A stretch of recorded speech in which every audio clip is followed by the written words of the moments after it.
Hey everybody. I'm making this video because I've been doing a lot of research in the last few days after I watched the video from the Court Report explaining how Eurasia was the next big crown jewel for the NWO and that they had their sights on it. And this is the reason for the conflicts, including Syria, the poisoning against Iran, the positioning of China, and ogling of Russia to get everybody focused on this region in the future. And why does it play a major role? Well, there's a lot of untapped resources.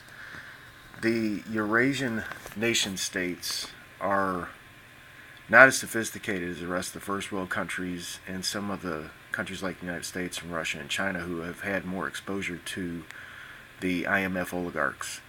So they're not quite as street smart, and so they're more susceptible to the games that they play through intelligence channels, through bribery and such. So what they've done basically is they've started to move in on that region.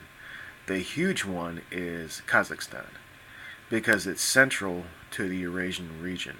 And one of the telling articles that you can find in eurasianet.org is an article that kind of has a little blurb, and you'll notice that whenever the NWO is doing something serious, it's always on the back channels. It's always in the back of the newspaper type thing. And so this particular website basically has articles that you probably wouldn't see in mainstream news simply because they want to keep stuff like this hush hush. But they have to put it in the news regionally because they want people to feel good about it there. And, what a better place to hide something than in plain sight. So, one of the things it's telling, though, is that Kazakhstan is starting to try and boost its public relations image. And one of the people they recruited is none other than Tony Blair. Now, you might ask, why is Tony Blair there?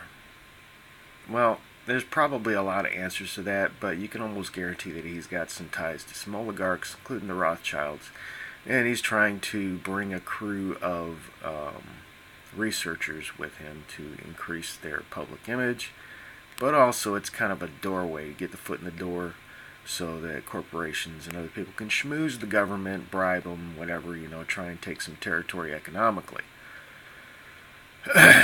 Now, this is probably a more subtle move than an open military conflict, but they've also got that in the works.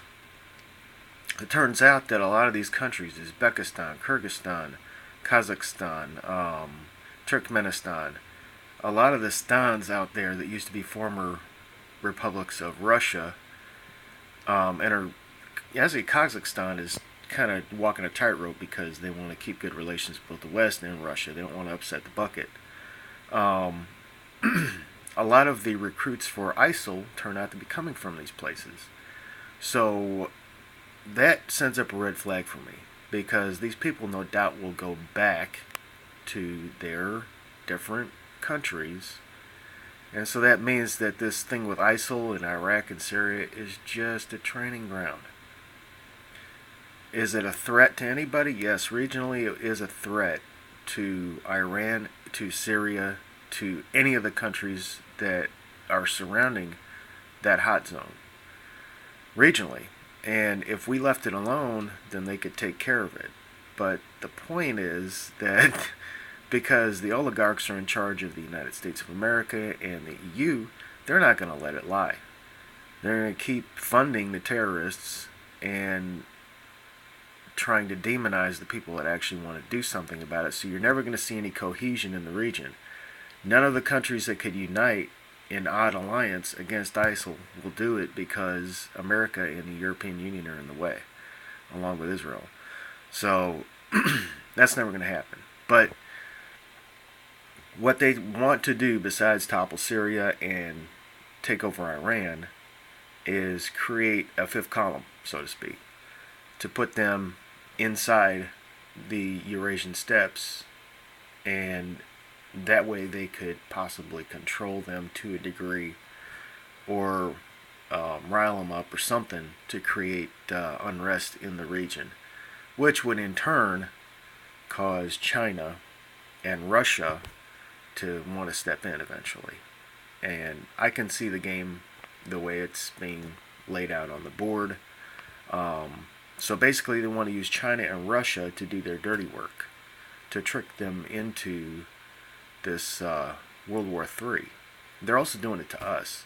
You can see it in the case of the Sandy Hook ties to China, the ties of multinational corporations that are based in America or started in America, funding China economically and even in military and technical research. It's a huge mess, a huge ball of twine that's just tangled up.